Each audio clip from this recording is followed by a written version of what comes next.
Commander Jacob Reeve opened his eyes to darkness. The hum of his ship was gone. The lights were off. His helmet display flickered, glitching as sparks danced in front of his face. He was still strapped into the pilot's seat of the Starhawk, a deep space scout ship used by Earth's United Fleet.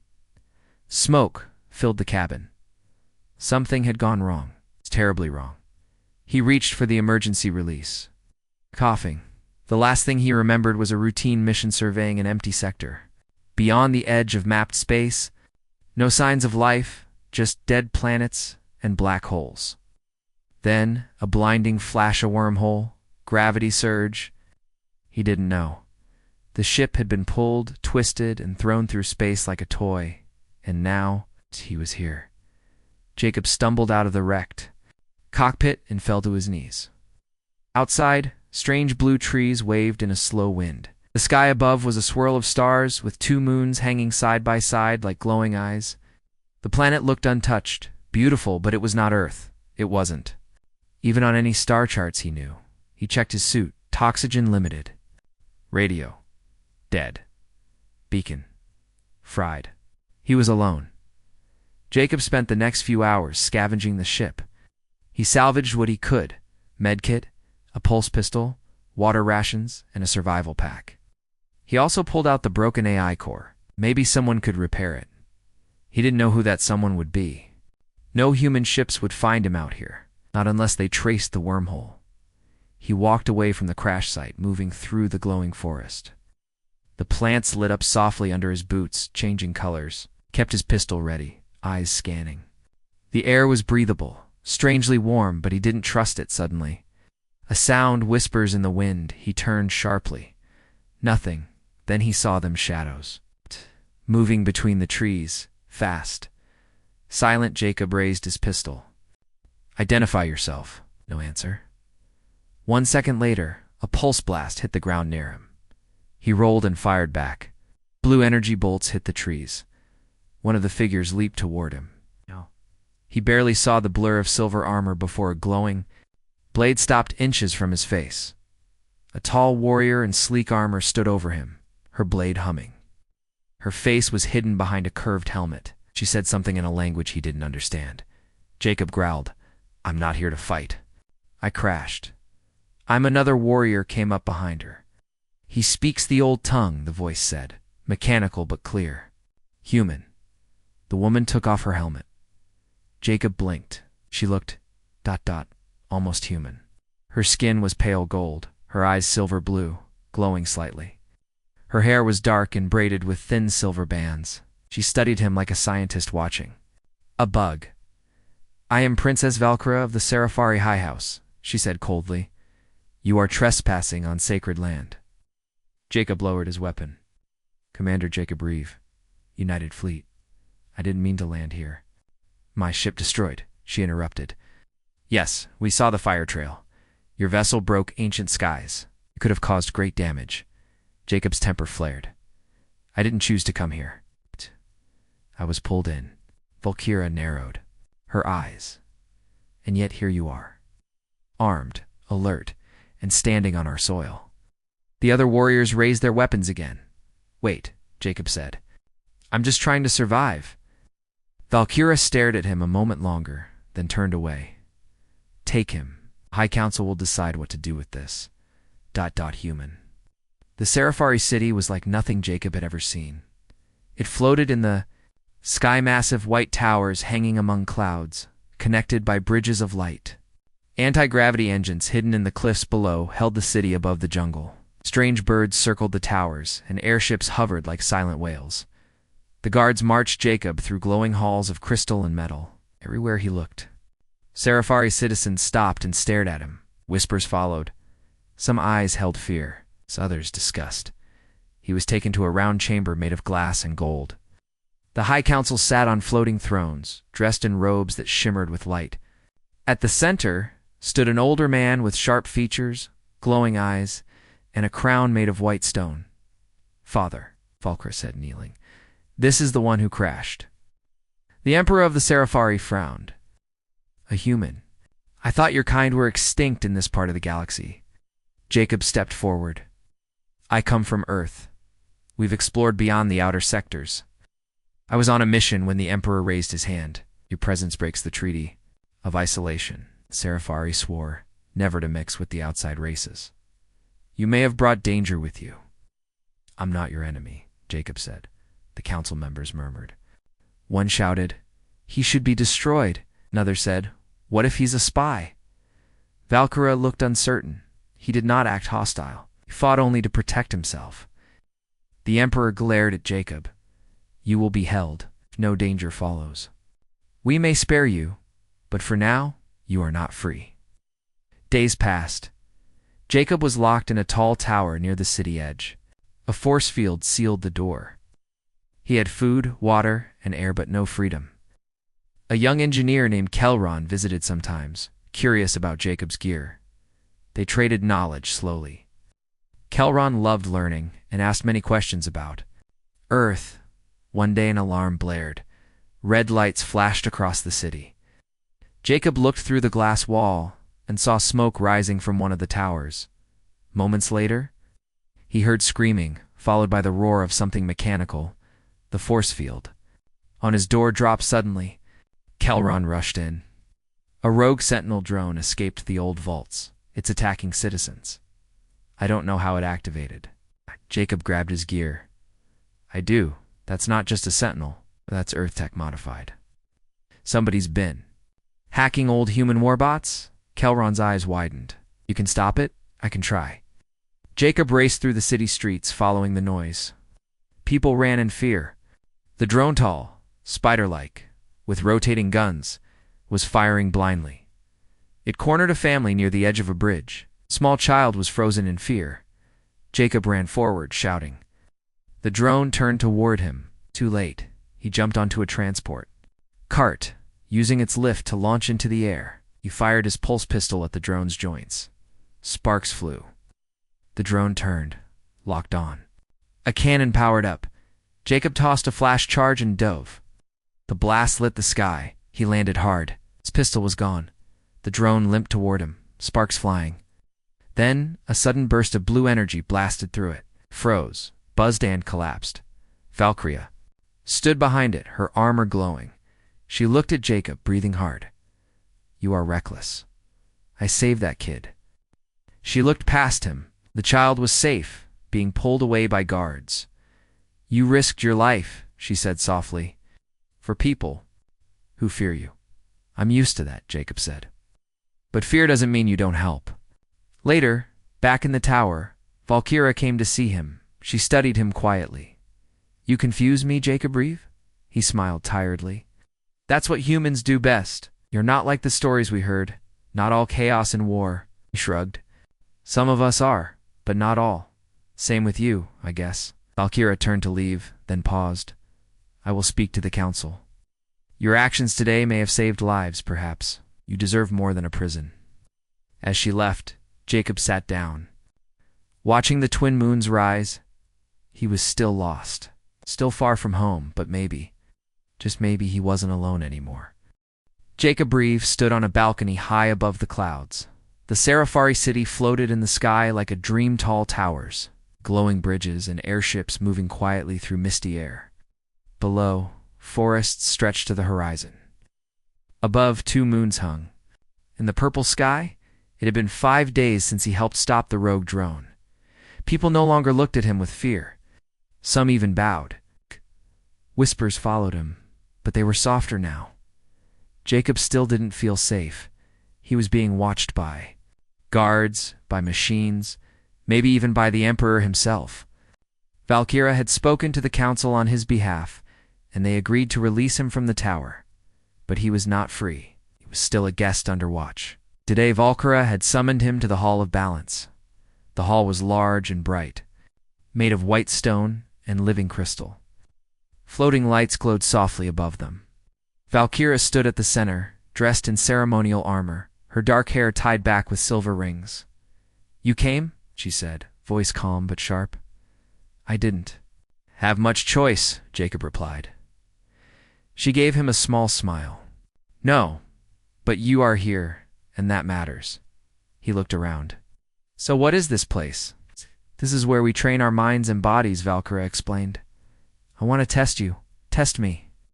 Yes, you saved a child once. But one act doesn't prove who you are. Jacob raised an eyebrow. You want me to fight?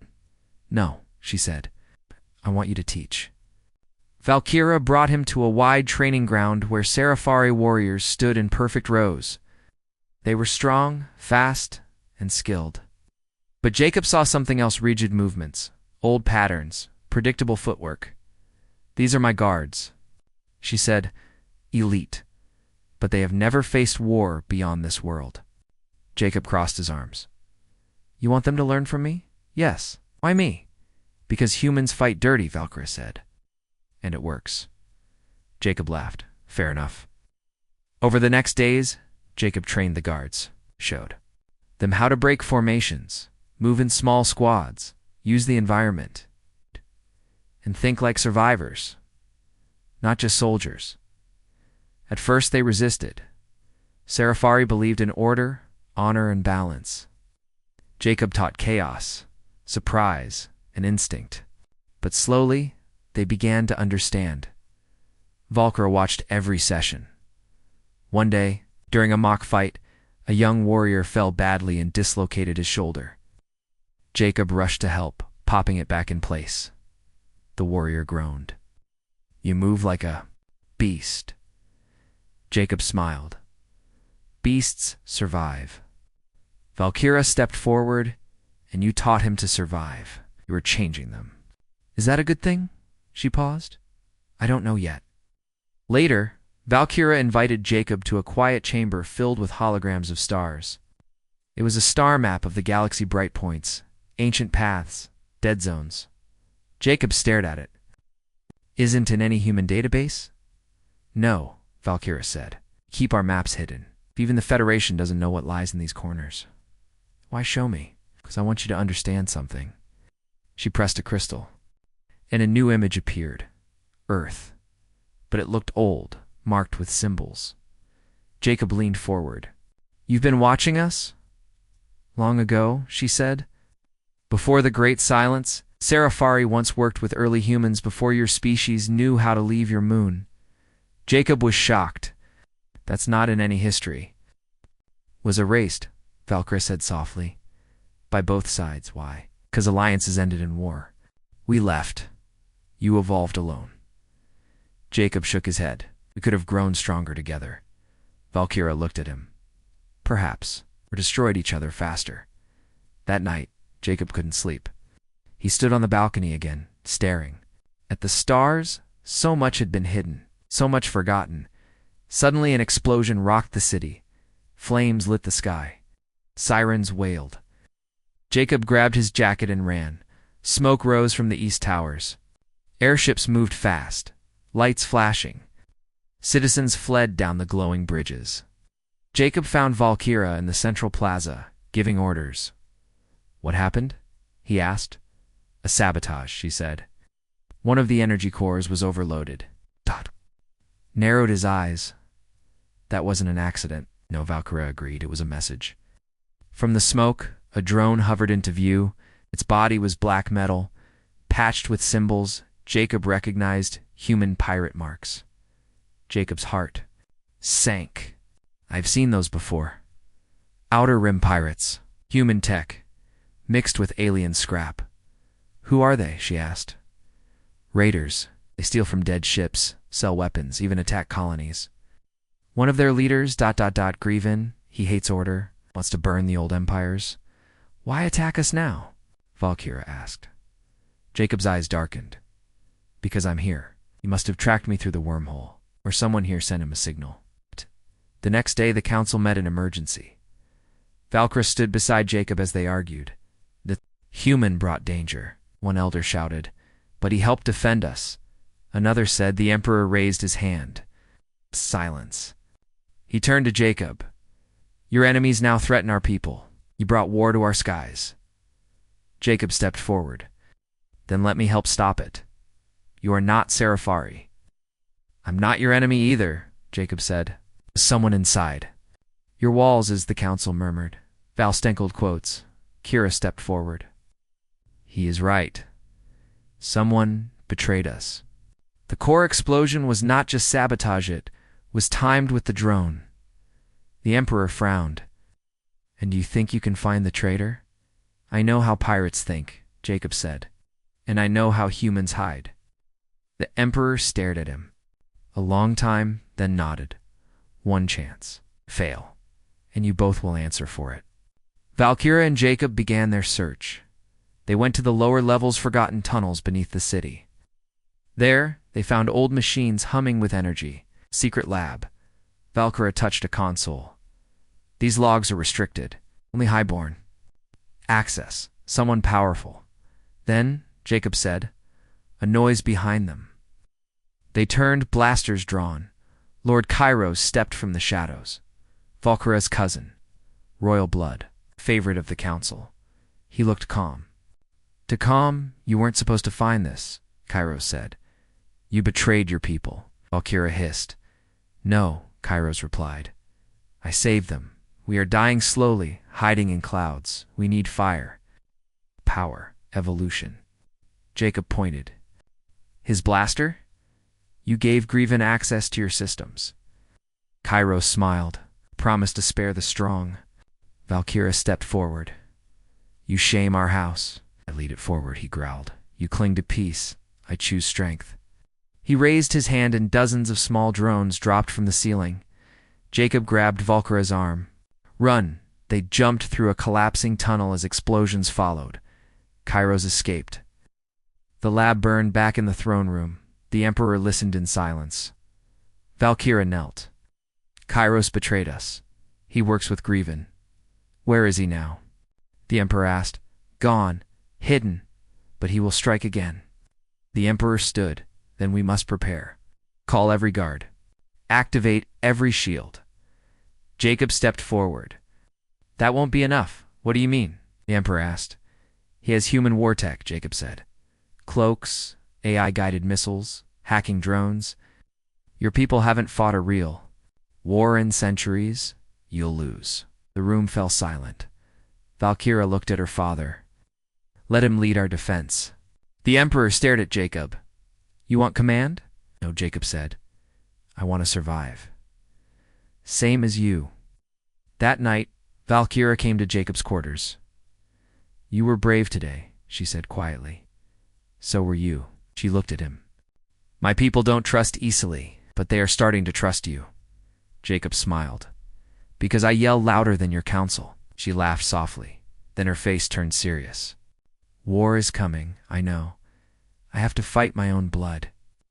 My own cousin. Jacob touched her shoulder. Sometimes the real family is the one who stands beside you when it matters. Valkyra looked at him, eyes softer now. Then, stand with me. Tomorrow, ... and after. I will, Jacob said. They stood together, watching the stars, two warriors from two worlds, ready for a storm that would change both forever. The skies above the Sci-Fi city darkened with clouds. It wasn't natural whether this storm came from machines. Jacob Reeves stood at the edge of the floating palace, watching the dark airships in the distance. Pirate ships. Hundreds of them. Ugly, patched together human designs mixed with stolen alien tech. They were preparing for war. Beside Jacob stood Princess Valkyra, now dressed in full battle armor. Her silver blade hung from her side. Her eyes no longer held doubtingly. Focus. The city's defenses are ready, she said. Shields, cannons, fighters, but ... quotes Jacob finished for her. But it won't be enough. She nodded. Double quotes the traitor. Kairos knows every weakness in your system, Jacob said. He knows where to strike. Grievin he won't fight fair. Valkyra looked at him. Then how do we win? Jacob turned toward the sky. We don't wait. We hit first. The council had never seen a war plan like Jacob's. He stood in front of a glowing table, showing battle maps and enemy positions. The elders argued, shouted, shook their heads. No honor in a surprise attack. This is not our way. War must be balance controlled. You keep talking about balance while your enemy sharpens his knives. If you wait, you die. The room went silent. The Emperor stood slowly. And if we follow your plan, Jacob's voice lowered, and then maybe you live long enough to choose your future. The Emperor looked at Valkyra. You support this? She nodded. He fights for us. He's already risked everything. The Emperor closed his eyes for a long moment, then opened them. Do what must be done.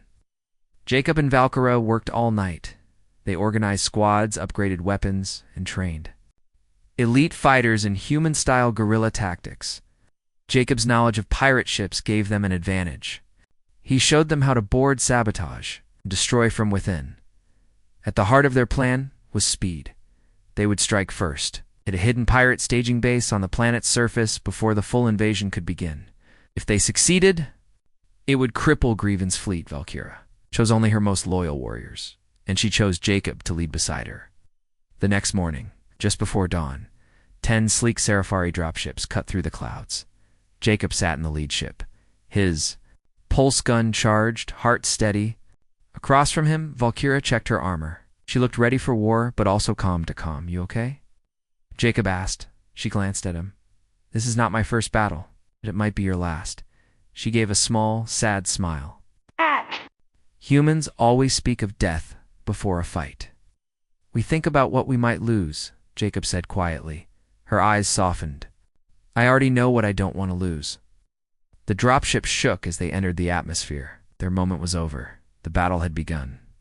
They landed in a dense jungle, not far from the pirate base. Jacob moved ahead with a scouting team. The jungle was filled with tech pollution, broken machines, rusted drones, dead satellites. Griven had turned nature into a scrapyard. We're close, Jacob whispered, checking a handheld scanner. 3 patrols. 2 towers. 1 power hub. Valkyra's voice came through the comms. We strike silently. No alerts. Jacob smiled. Let me show you how humans sneak. In the next hour, one by one, the pirate towers went dark. Jacob led the team through shadows, disabling guards, slicing into control panels, and planting small EMP charges. The Sci-Fi moved with graceful silence, blending light and speed. Together, they were unstoppable. Finally, they reached the power hub, a large, round station pulsed with stolen energy. Ships above it floated on auto-docking arms. Grieven's fleet was charging up. Valkyra gave the signal. Jacob and a small team burst inside. Fighting erupted short, sharp, fast. Pulse guns fired. Blades flashed. Smoke filled the room. Jacob reached the control center and planted a virus drive into the main console. Hurry, Valkyra shouted. More are coming. Jacob slammed the final key. Done. System crash in 60 seconds. They ran. Explosions ripped through the base as they escaped. Fire lit the jungle sky. The dropships returned just in time from the air. Jacob watched as the pirate ships lost power and dropped like stones. One battle won, but the war wasn't over. Back in the Sci-Fi city, the council celebrated. The Emperor praised Valkyra's leadership. Citizens cheered in the streets. For the first time, Jacob wasn't a stranger. He was a hero. That night, walked alone in the Sky Garden, a quiet place filled with glowing flowers and soft lights. He sat on a stone bench looking up at the stars. Valkyra found him there. You should be celebrating, she said. I'm not good at parties, she replied with a smile. She sat beside him. You're thinking about what comes next? Grieven won't stop. He'll come himself now, with full force. He knows we're strong. He knows we're dangerous, Jacob said. That makes him more desperate. Valkyra looked at him. We'll fight him together. Jacob turned to her. If I die, don't say that. If I die, I want you to know something. Ain't she? Looked into his eyes. I didn't just come here to survive, Jacob said. I stayed because of you. Valkyra was quiet. Then she reached for his hand. I know, she whispered. Far away, in deep space. Grieven stood on the bridge of a massive ship. He stared at the damage report from the jungle base. His eyes glowed red under his scarred face. Send the signal, he said. Activate the final weapon. A nearby officer flinched. Lord Kairos said, "We must wait." Grevin grabbed the man by the throat. "I don't take orders from traitors." He dropped the body. "Target the floating city," he growled. "Burn it to ash." The warning came at dawn. A huge black ship appeared on the outer edge of Serafari, airspace twice the size of any other ship Jacob had ever seen. It carried weapons too powerful for the city's shields. One beam could slice a tower in half. Valkyra and Jacob stood in the command chamber watching it approach. Kelron, the young engineer, ran in. "That's Greven's flagship. It's charging a planet breaker cannon," Jacob swore. "He's not just here to win, he wants to destroy everything." "We need to evacuate," one council member said. "No," Valkyra said. "We stand together." Jacob stepped forward. "I have an idea. A long shot," Kelron blinked. "You're thinking about the wrecked Starhawk?" "Yeah," Jacob said. "If we can power its jump core, fly it into his main gun, we might stop the shot." Valkyra's eyes widened. "You'd never survive that." Jacob looked at her. "I know." Valkyra grabbed his arm. "No, there must be another way." Jacob smiled gently. "Shh. You said your people remember those who protect them. Let me do this." She shook her head. "Not alone." Jacob blinked. "What?" "I'm coming with you." "You can't. I can. And I will." They stared at each other. Then he nodded, double quotes. The old Starhawk was nearly dead. Its engines were fried, hull cracked, systems failing. But Kelron and a team of engineers worked fast, using Serafari energy cells. They brought the jump core online. Just enough for one blast forward. One shot. Jacob and Valkyra climbed into the cockpit as the city watched. The ship launched. Greven's cannon charged, glowing with red fire. His voice came over the comms, laughing. "You think you can stop me? A broken man and a foolish alien?" Jacob smiled. "Watch us." He turned to Valkyra. "Now." She pressed the jump trigger. The Starhawk exploded forward like a lightning bolt straight into the core of Greven's ship. There was a blinding flash and silence. Back in the city, people held their breath, then dashed, cheering the massive pirate. Ship cracked, then fell. Fire rained from the sky. The cannon was gone. The danger passed. But Jacob and Valkyra were gone too, or so they thought. Hours later, near the edge of the forest, a rescue team found wreckage and two figures crawling from it alive. Jacob laughed, bruised and bloody. "Next time you fly." Valkyra smiled through pain. "Next time you stay home." They held hands as the rescue team lifted them. They had survived, together. Jacob Reeve opened his eyes slowly. Bright white light flooded his vision. The ceiling above him was smooth crystal, softly glowing. His body ached everywhere. A machine beeped gently beside his bed. It took him a few seconds to realize he was still alive. Someone sat beside him. Vel, she wore a simple robe now. Her armor gone, her dark hair down over one shoulder. A healing scar ran across her forehead, and her hand gently held his. "You're awake," she said softly. Jacob tried to sit up, groaned, and laid back down. "You shouldn't move too much," she said, leaning closer. "You had 3 cracked ribs, a dislocated shoulder, and bruises all over." He gave a weak smile. "I've had worse hangovers." Valkyra laughed quietly, still joking. "That's a good sign." Jacob looked at her carefully. "Did we stop Greven?" Her face turned serious. "Yes." The Starhawk hit his ship's core. The cannon exploded before it could fire. The rest of his fleet scattered. Some surrendered. Others ran. "Ash." Jacob nodded. Slowly. "What about Kairos?" Valkyra's eyes darkened. "He escaped in the chaos. No one has seen him since." "Then it's not over." "No," she said. "But the city is safe, for now." Over the next week, Jacob recovered in the healing chambers. Serafari doctors used light therapy and biopatches to speed his healing. Valkyra visited every day. They talked for hours about the war, about Earth, about her people and their ancient codes. Jacob found himself drawn to her more and more.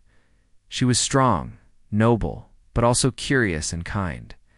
And beneath her warrior mask, there was a woman who carried the weight of a whole world. One night, as they watched the moons rise from the palace tower, she finally asked the question, "When you're healed, ... will you leave?" Jacob looked at the stars. "I don't know. Earth is gone for me. Now my ship is lost. My mission ended when the wormhole collapsed." "You could stay," she said gently. He looked at her. "Would you want that?" Valkyra hesitated. Then she nodded. "Yes." Jacob reached for her hand, and for a moment, nothing else in the galaxy mattered. A grand ceremony was held in the central plaza.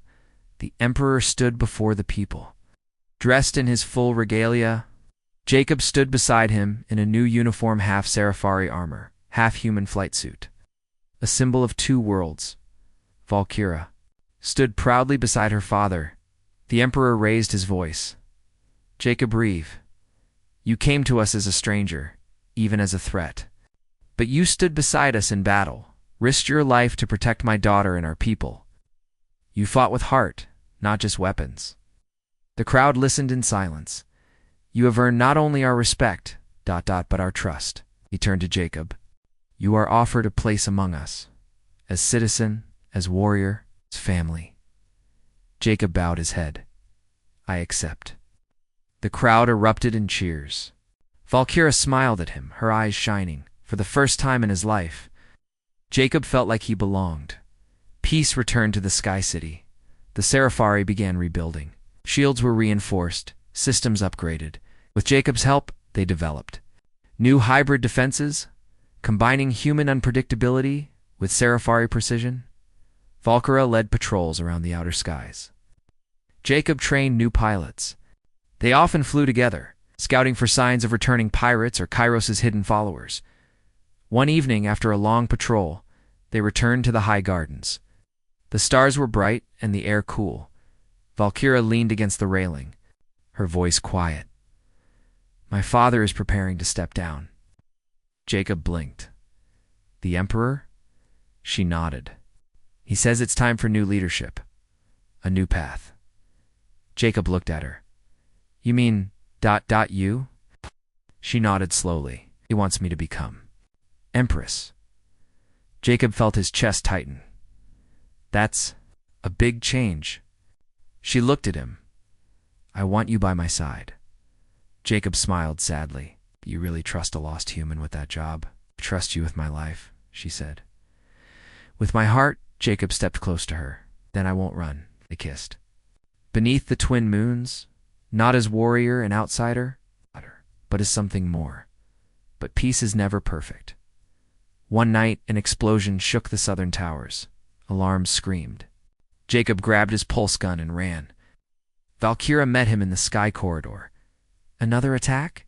"No," she said, face pale. "A message." They reached the blast zone. No one was killed, but on the wall, written in deep black fire, were words in both Sci-Fi and English. "The crown is poisoned. The traitor waits." Jacob stared at the symbol below the message, a circle with a jagged line through it. "Kairos," said. "He's still watching," Valkyra whispered. The council gathered in panic. Some demanded that Valkyra give up her claim. Others wanted to start a purge, arrest anyone connected to Kairos. The Emperor remained silent. But Jacob stood and raised his voice. "This is what Kairos wants. Fear, chaos, doubt. You can't let him win by tearing yourselves apart." Valkyra stood beside him. "You must lead with courage, not fear." The council argued for hours. But in the end, they agreed. The coronation would go forward. Preparations for Valkyra's rise to Empress began. The city was decorated with lights and banners. The floating bridges glowed brighter than ever. People danced in the streets again. Jacob stayed close to Valkyra. He knew Kairos would strike soon. On the night before the coronation, they stood together in her chamber. "I never thought I'd be part of something like this," Jacob said. "And I never thought I'd care for someone outside my world," Valkyra replied. They stood in silence. Then Valkyra turned to him. Tomorrow, I wear the crown. But tonight, I just want to be me. They held each other as the stars turned above two hearts from different worlds, joined by fate. But fate is always listening. At dawn, just as the coronation bells began to ring, the palace was attacked. From within kraals, he came in disguise with loyalists hidden among the guards. Explosions rocked the lower halls. The main gate was sealed. Chaos filled the air. Jacob and Valkyra rushed through smoke-filled corridors. Dodging falling beams and fighting through ambushes, they reached the throne room, only to find Kairos. Waiting, he wore black armor and carried a curved blade glowing with dark energy. I warned you, he said. The crown is poisoned, she is weak. Valkyra stepped forward. No, I am stronger than ever. You are the poison, Kairos. They fought, blades clashed, sparks flew. The room shook. Jacob fought off Kairos's guards, while Valkyra and her cousin dueled like legends, speed, strength, and fury. At last, Kairos struck low, but Jacob threw himself between them. Taking the hit, Valkyra screamed and drove her blade through Kairos's chest. He fell silently. Jacob collapsed, blood on his side. Valkyra caught him. Stay with me, she whispered, please. He smiled, weak but alive. I'm not going anywhere. Later, as the city cleaned the ruins, the coronation was held again this time. No threats, no fear.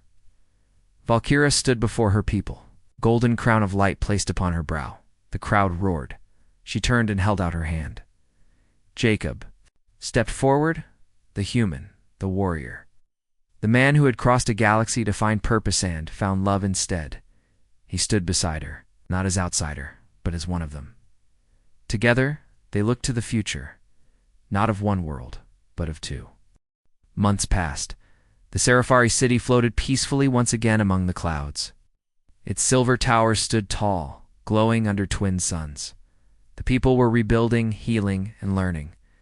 Their Empress Valkyra now ruled with calm wisdom and fierce courage, and beside her always stood Jacob Reeved, the lost human who had become part of their world. Though he held no royal title, many now called him the Starborn Shield. He helped the city strengthen its defenses, trained new sky patrols, and even guided peace talks with nearby systems. But while the city looked peaceful on the outside, Jacob could still feel a storm inside himself. He missed Earth, not the place. Earth was gone to him, but he missed a sense of closure, knowing where he came from, why he was sent through the wormhole, and what truly happened to the others on his mission. One morning, he stood alone at the highest garden, looking at the stars. Valkyra joined him quietly. You look like someone chasing ghosts, she said. He gave her a small smile. Maybe. I am. She took his hand. Speak it. Jacob sighed. Before my ship was pulled through the wormhole, we were tracking a signal. Something old, something powerful. I think it came from this part of space. Valkyra tilted her head. You think something brought you here on purpose? I don't know, but I want to find out. Silence passed between them. You would leave? She asked softly. I'd come back, he said quickly. But I need to finish the journey. I started. Not just for me, but for those who never made it. Right. She looked into his eyes. Then I'll help you. By the end of the week, preparations were complete. Jacob would take a small ship, a Sci-Fi scout vessel, enhanced with human tech and jump drives. A crew of 3 would join him. Kelron, the young engineer, Sora, a quiet but skilled pilot, and Lyra, a former guard loyal to Valkyra. Valkyra herself wanted to come. But as Empress, she could not vanish. She met Jacob at the launch bay. Standing before the sleek silver ship, I should be with you, she said. I know, Jacob replied. But your people need you more. They stood in silence for a moment. Then she reached into her cloak and handed him something. A small crystal pendant. It was glowing softly. This holds my voice, she said, and my heart. Jacob held it tightly. I'll bring it back. They kissed long, deep, full of unspoken promises. Then Jacob stepped into the ship and vanished into the stars. The journey took them beyond known space. For weeks, the ship flew through uncharted systems, strange asteroid fields, and ancient wreckage. They followed faint energy signals echoes of the one that pulled Jacob's old ship through the wormhole. Kelron stayed up late, decoding patterns. Sora dodged meteor storms with quiet skill. Lyra stood guard, always watching, and Jacob searched until one day they found it. A massive structure floating in deep space. Old, very old. Black metal, covered in strange markings. Half of it looked human, the other half alien. Long dead alien. It's a hybrid, Kelron whispered. Part Terran, ... part something else. Jacob stared in awe. This is where the signal came from. They docked slowly, stepping into silence. The inside of the structure was cold and dark, but still powered by some hidden core. Lights flickered on as they walked.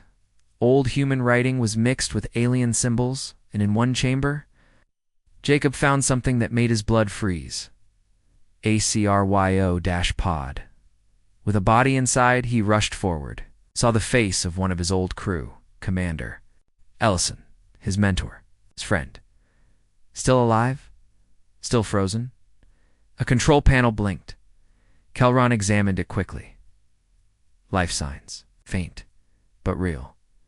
He's been asleep for years, maybe decades.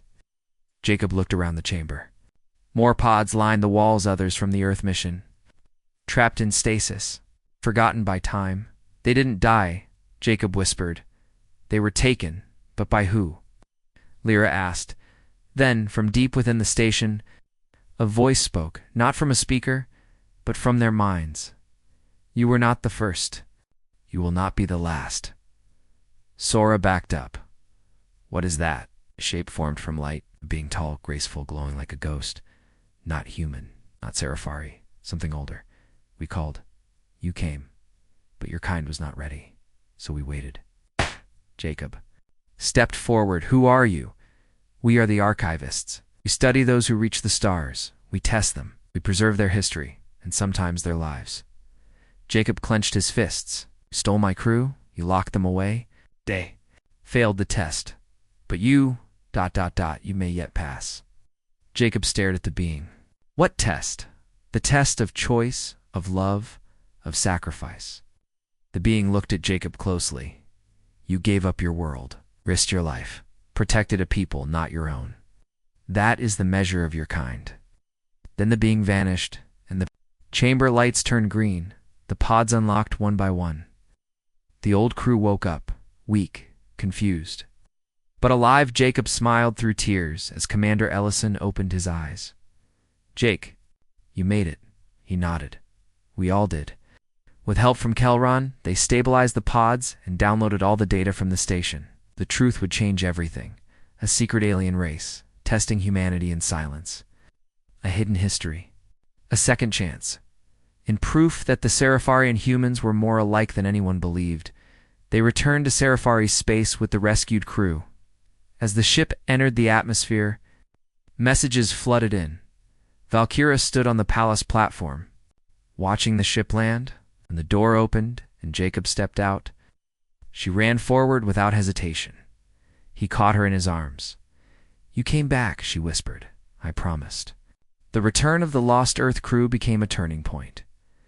The Seraphari welcomed them with honor. Together they formed a new alliance, one built on knowledge, memory, and trust. Jacob chose not to return to Earth's old ruins. Instead, he stayed beside. Velshi offered him a title, High Protector of the Sky Realms. He turned it down. I'm not here for titles, he said with a grin. I'm here for you.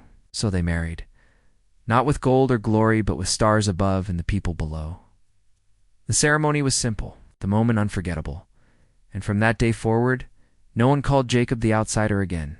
Years later, when their child was born a daughter, with her mother's eyes and her father's heart, the people cheered. Two worlds had truly become one. In the stories passed down through generations, they spoke of the human who fell from the stars, the warrior who changed fate, the princess who chose love over tradition, and the day when the Sky City rose, not as a single world, but as the heart of a united future. Because once long ago, Anne, alien princess, fell for a lost human astronaut, and together they rewrote the stars.